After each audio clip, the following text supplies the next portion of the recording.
সাহেব কেমন পয়সা বলা না কত পয়সা বলো কালকে একটা বিয়ে গেছিলাম রাত্রে বেশি দাঁড়াই না পয়সা চাইনিজ ফুড খেয়ে গেছি আমিও গেছিলাম পয়সা লাইফ পার্টি তো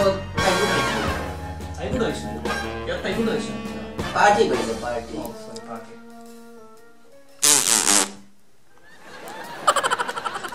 ইন্না আচ্ছা